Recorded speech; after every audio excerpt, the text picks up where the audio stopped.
todos los panelistas, pero tuve una entrevista y me entrevistaban por el uso del plasma, porque yo recibí plasma durante la hospitalización. Perfecto. Y de hecho, antes de un poco de seguir con mi experiencia, quiero hacer un pequeño disclaimer, que de hecho tuvo ahí unos temas con unos colegas. El plasma hasta el momento no se sabe si es un tratamiento definitivo para el COVID, ¿no? Y no sé si tú has hecho la diferencia entre SARS-CoV y COVID, que una es la enfermedad y la otra la gente que produce la enfermedad. Sí, hemos conversado del COVID y del SARS-CoV. Ya, súper. ¿Qué pasa? Que el plasma en sí, lo que tú estás traspasando son anticuerpos, ¿no? Anticuerpos contra el virus y que van a ayudar a que tu respuesta inmunitaria, como se está defendiendo tu cuerpo, favorezca a que vaya hacia mejor, ¿ya? Perfecto. Sin embargo, todavía no hay un protocolo a nivel de la OMS o a nivel internacional que digan el plasma se usa bajo estas indicaciones y estos van a ser los resultados. Todavía es un tratamiento experimental, así como en su momento también fue la hidroxicloroquina. En estos momentos en la clínica Indica con el doctor Ugarte también se está utilizando la ivermectina. Hay varias cosas que se están utilizando, de hecho Trump, Bolsonaro y todas estas figuras políticas así como un poco irreverentes, si se quiere decir, sí, han propuesto cosas que son un poco descabelladas. Bueno, en Bolivia está el tema del dióxido de cloro ahora. Se está empezando a administrar dióxido de cloro. Sí, y sí, o sea, es que ese es el tema. El SARS-CoV-2 es un virus tan nuevo que es tan difícil crear evidencia que sea cuestionable y que sea amparada por el criterio científico, que estamos hablando de una cosa de meses. A veces, por ejemplo, para poder crear una vacuna estamos hablando de 5 o 10 años fácil, y en este momento están haciendo todos los esfuerzos para lograr tener una vacuna en menos de 2 años. Exacto. Entonces, ¿qué pasa? Que en general ahora lo que se está evitando es tener enfermedades graves, y de hecho hay un tema, por ejemplo, no sé, quizá a lo mejor me estoy metiendo un poquito más en profundo, pero por ejemplo, hay pacientes que se está viendo si se utiliza corticoides, si no se utiliza corticoides. Hace poco también estuve en una charla con un médico que puso su plan ahí en la región de la Araucanía, en Temuco, de hacer un manejo quizás un poco más light, si se quiere, de la fiebre, ¿ya? Cosa que a mí me causó bastante extrañeza, por decirlo menos, ¿ya? Ahí tuve mi debate de alguna manera de que ¿qué pasa? Que finalmente el COVID es algo que es tan nuevo que todavía ni siquiera se sabe al 100% cómo se da entre los distintos pacientes. En mi caso en particular, yo tuve una neumonía multifocal grave. De hecho, yo llegué a estar hospitalizado en lo que es el servicio UTI, y casi, si yo no lograba responder a lo que era la naricera de alto flujo, que es como una máquina que te aporta una cantidad importante de oxígeno, yo tendría que haber sido intubado. Mira. Y eso significa estar en una UCI con todos los cuidados que eso requiere. ¿Cuántos días estuviste en total con tu cuadro? En total, yo partí con la enfermedad, si no mal recuerdo, el 22 de mayo. Ya. Y me dieron de alta a principios de junio, no me acuerdo qué día exactamente, pero en total yo estuve, porque estuve una semana como convaleciente, pero en domicilio. Después de eso estuve casi 10 días hospitalizado, y después seguí casi una semana y media más con tos. Entonces mi cuadro en total duró casi un mes. Mira qué interesante. Oye, y en ese caso, Roberto, bueno, tú eres una persona que tiene el conocimiento y que tiene la práctica, que es también algo súper importante en términos sanitarios. Y aún así te infectaste. Quizá sería súper bueno dar un mensaje a las personas que están escuchando este programa, este capítulo, como mi vecino. Yo te comentaba justamente antes de empezar que yo fui a buscar un pedido que tenía, y resulta que mi vecino andaba sin mascarilla en medio de todo el hall del departamento. Entonces, frente a ese tipo de personas, obviamente uno tiene que saber lidiar también. En el caso tuyo, como una persona que sabe del tema y que además lamentablemente, y que afortunadamente, en realidad, ya saliste de este tema. ¿Qué mensaje tienes para las personas que te están escuchando? A ver, mira, así como siendo súper sintético y no extendiendo mucho en el asunto, la idea es que no nos cuidemos solo nosotros, pensemos en nuestro entorno, pensemos en nuestra familia, en nuestros seres queridos, porque toda acción, toda mala acción o acción incorrecta que hagamos nosotros tiene una repercusión inmediata en nuestro entorno.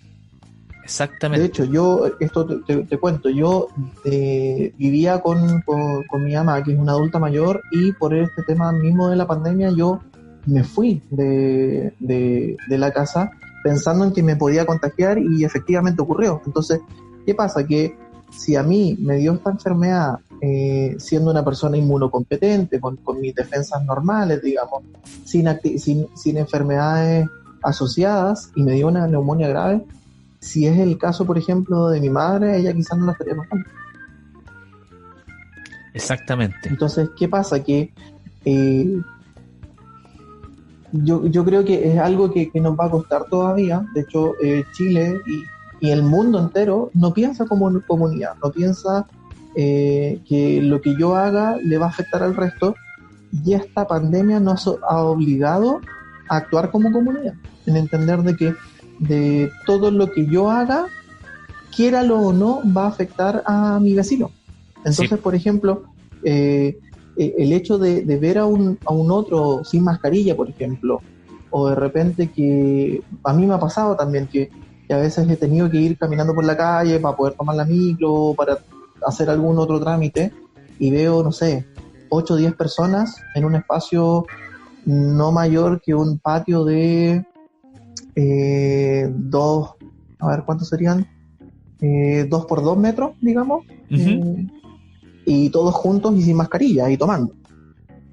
Entonces uno dice, ya, perfecto, o sea, yo entiendo tu necesidad de querer compartir, de querer carretear, de querer socializar, pero no es el momento. O sea, todo lo que tú hagas, eventualmente, por ejemplo, y que un poco, disculpa que vuelva un poco atrás en el tiempo, pero ¿qué pasa? Que el primer contagiado fue alguien que viajó al sudeste asiático, si no mal recuerdo.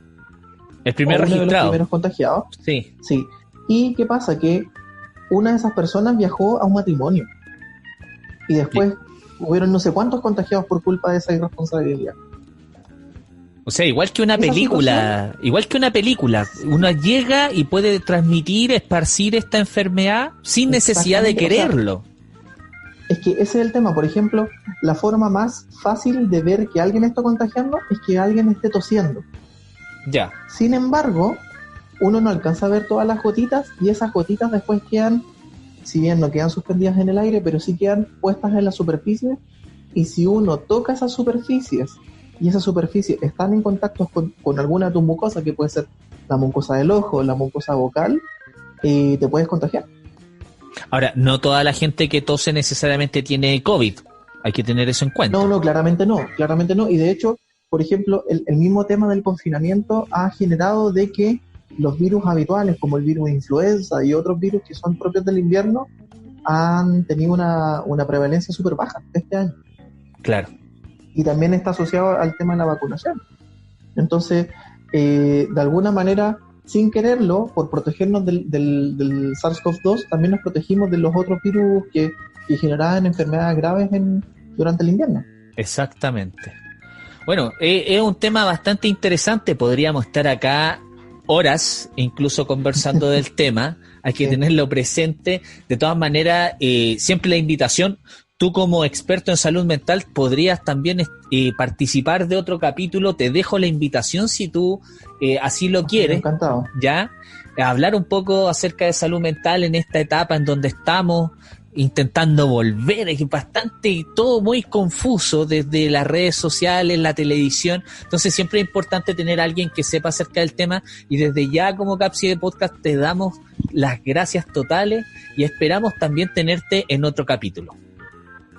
Ya, pues muchas gracias. O sea, como yo te decía, Jaime, si bien nosotros hablábamos siempre de la epidemia de la obesidad, y que estaba súper presente en el conocimiento público, nunca se ha hablado de la epidemia relacionada con los problemas de salud mental, la depresión, las crisis de ansiedad que son súper frecuentes, y ahora con todo esto se ha dado cuenta de que en realidad necesitamos una salud mental integral y que esté al acceso de toda la gente, porque en estos momentos conseguir hora con un psiquiatra es tanto o más difícil que conseguir una hora con un dermatólogo. Exactamente, exactamente. Bueno, entonces la invitación está hecha. También te invitamos, bueno, también quería contar, Roberto está pensando en hacer un podcast, así que le dejamos la invitación para que también pueda compartir sus experiencias, su experticia, ¿ya? Y todos sus puntos de vista también a partir de estos canales de contenido que son súper interesantes, y espero que te haya gustado también la experiencia. Ya, pues muchas gracias, Jaime. Yo, bueno, encantado de participar en otro capítulo y dejarle el saludo a todos los chicos y chicas que siguen a tu audiencia, básicamente, que siguen este podcast. Estoy orgulloso de que alguien esté haciendo una iniciativa como la está haciendo tú.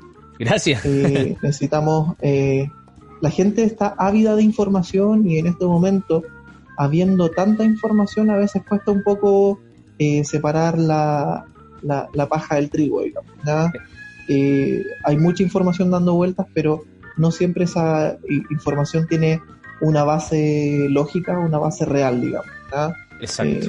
Las fake news, esta cosa de la posverdad es algo que se ha metido en nuestra actualidad.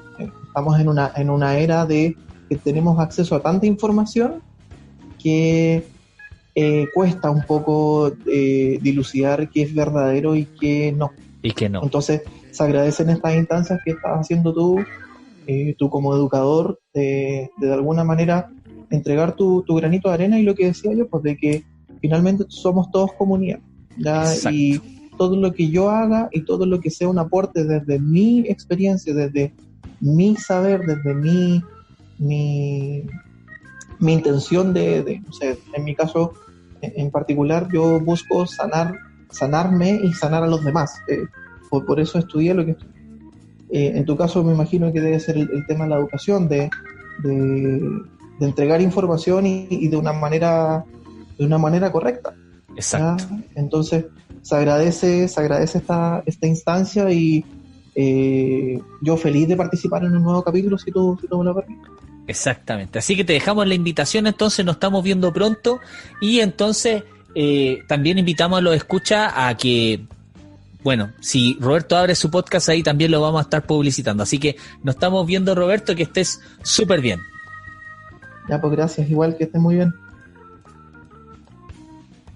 Oye, ¿qué les pareció? Espectacular Roberto explicando, ¿no? Con pera y manzana agradecemos su participación y próximas participaciones. Roberto se entusiasmó bastante, también lo invitamos a que él plantee su podcast desde su experticia, desde sus paradigmas, desde sus puntos de vista, y para ello entonces también invitarlo a todos y todas a que compartan este capítulo a través de las redes sociales.